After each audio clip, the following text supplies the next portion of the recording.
ਅੱਜ ਅਸੀਂ ਜਿਨ੍ਹਾਂ ਨਾਲ ਤੁਹਾਨੂੰ ਮਿਲਵਾਉਣ ਜਾ ਰਹੇ ਹਾਂ ਉਹਨਾਂ ਦੀ ਜਿਹੜੀ ਪਰਸਨੈਲਿਟੀ ਉਹ ਬਿਲਕੁਲ ਸਰਦੀਆਂ ਵਰਗੀ ਹੈ। ਉਹ ਵਾਰਮ ਵੀ ਨੇ ਤੇ ਨਾਲ ਦੀ ਨਾਲ ਸਟਰੋਂਗ ਤੇ ਹੌਟ ਵੀ ਨੇ। ਜੀ ਹਾਂ, ਮੈਂ ਗੱਲ ਕਰ ਰਿਹਾ ਨੇਹਾ ਧੂਪੀਆ ਦੀ। ਵੈਲਕਮ ਜੀ। Thank you very much. ਤੁਸੀਂ ਸਿਟੀ ਬਿਊਟੀਫੁਲ ਚੰਡੀਗੜ੍ਹ ਵਿੱਚ ਆਏ ਹੋ ਤੇ ਇਹ ਤਾਂ ਸ਼ਹਿਰ ਆਲਰੇਡੀ ਬਹੁਤ ਜ਼ਿਆਦਾ ਬਿਊਟੀਫੁਲ ਹੈ ਤੇ ਜਦੋਂ ਤੁਸੀਂ ਵਿੰਟਰਸ 'ਚ ਆਉਂਦੇ ਹੋ ਜਿਹੜਾ ਸ਼ਹਿਰ ਹੈ ਹੋਰ ਖੂਬਸੂਰਤ ਲੱਗਣ ਲੱਗ ਜਾਂਦਾ, ਹੋਰ ਰੋਮਾਂਟਿਕ ਲੱਗਣ ਲੱਗ ਜਾਂਦਾ ਤੇ ਤੁਹਾਡੀ ਇਸ ਸ਼ਹਿਰ ਨਾਲ ਵਿੰਟਰਸ ਦੀ ਕੀ ਯਾਦਾਂ ਨੇ? मेरे हिसाब से जो चंडीगढ़ है वो खूबसूरत शहर है, चाहे आप सर्दियों में आओ चाहे आप गर्मियों में आओ। अब मौसम ज़्यादा सुहाना हो गया है because you know you are obviously witnessing कि इतने सारे लोग हैं हर जगह, यू नो, एंड सर्दी के मौसम में खाने का भी ज़्यादा मन करता है एंड देन बाहर घूमने का भी ज़्यादा मन करता है। So it's all in all very nice. ਅੱਛਾ, ਤੁਹਾਡੇ ਕੀ ਪਰਸਨਲ ਰੀਜ਼ਨਸ ਹੈ ਇਸ ਸ਼ੋਅ ਨਾਲ ਜੁੜਨ ਲਈ? ਠੀਕ ਹੈ, ਇਹ ਸ਼ੋਅ ਦੀ ਪਪੂਲੈਰਿਟੀ ਕਾਫੀ ਹੈ, ਸ਼ੋਅ ਅੱਛਾ ਕਰ ਰਿਹਾ ਤੇ ਇਸ ਦਾ ਜੱਜ बनना, ਇਸ ਦਾ ਹਿੱਸਾ बनना, what are your personal reasons? I think my personal reason most probably, in all probability, I have to be honest over here and tell you, I love being on the show.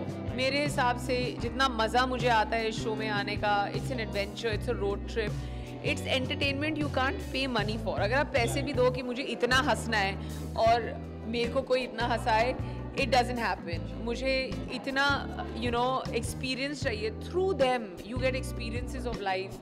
You not only do, it's wrong to say कि I learn from contestants every day. कई लोग आते हैं अपनी problems लेके, कई लोग आते हैं अपने अपनी strengths लेके, कई लोग आते हैं अपनी weaknesses.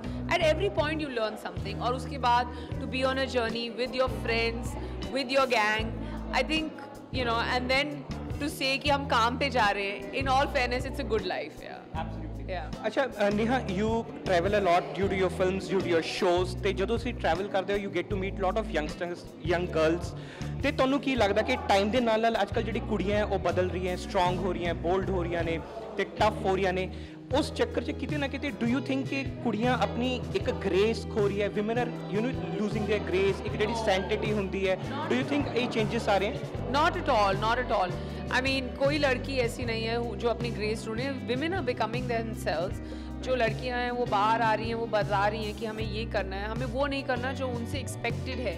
And just because they're doing things that they're following their head and their heart and their mind, it does not mean that they're losing their grace. It only means that they're becoming themselves. क्योंकि मैं इसलिए पूछ रहा हूँ क्योंकि कहीं ना कहीं हम देख रहे हैं बोल्डनेस के चक्कर में वो अदा, हया, नज़ाकत वो चीज़ नहीं रही लड़कियों में. If you agree? I don't agree. I think अदा है, नज़ाकत है, अलग किस्म की अदा है. Just because they're strong and excuse me, just because they're strong and they're using their mind, उनमें अलग किस्म की अदा है. It's very unfair to say कि वो खो गई है, because they're still gentle, they're still graceful, they're still beautiful, but in a different way. अच्छा, अगर हम मेन स्ट्रीम हिंदी सिनेमा की बात करें तो हमारे फिल्म मेकर्स हैं वो रेपिटेडली एक ही जो कुछ लिमिटेड चेहरे हैं बॉलीवुड को उन्हें ही बार बार ले रहे हैं और ये भी होता है कि कई एक्टर्स बहुत रेपिटेटिव हो जाते हैं क्योंकि हर दूसरी फिल्म में वही चेहरे नजर आते हैं. तो what is your take towards this approach of film makers के do you justify? Like lots of films are made on paper की एक्सेल शीट पे in corporate homes की इतने बजट में ये रिकवरी होगी इस हीरो की.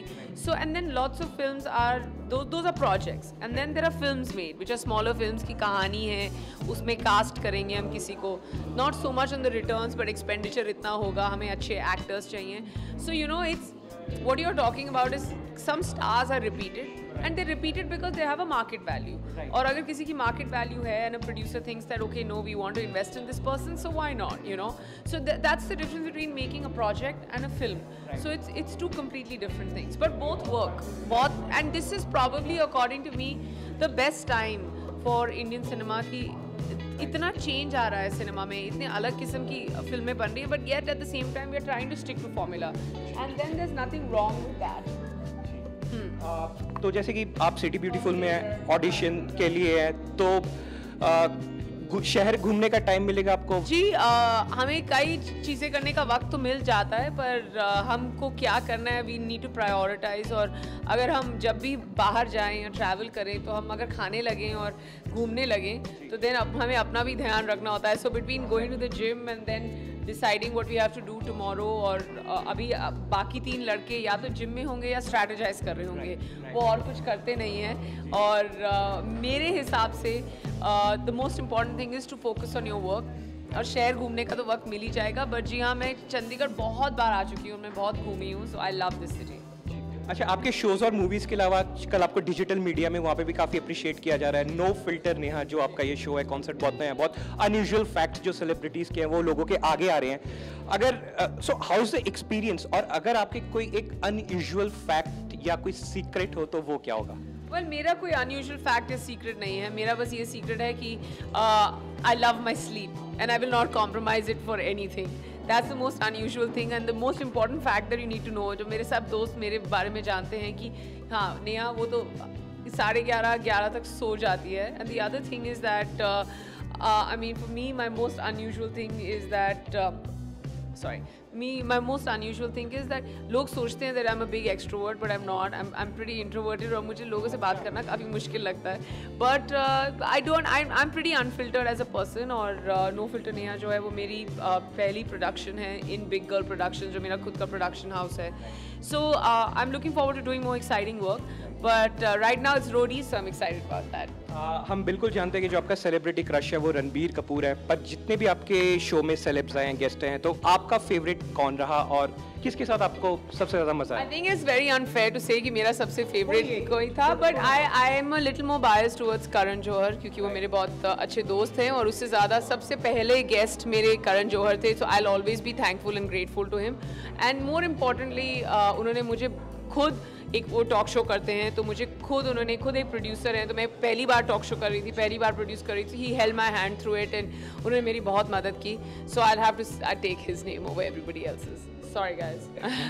जी, जाते जाते कोई आपका future project as an actor, as producer? I have lots of stuff coming up, पर अब अभी रोडीज राइजिंग और रोडीज के नए सीजन पर I like to focus all my energy and as and when I keep doing more work we'll keep talking. ਸਾਡੇ ਨਾਲ ਗੱਲ ਕਰਨ ਲਈ ਬਹੁਤ ਬਹੁਤ ਸ਼ੁਕਰੀਆ, thank you so much. Thank you very much, thank you guys.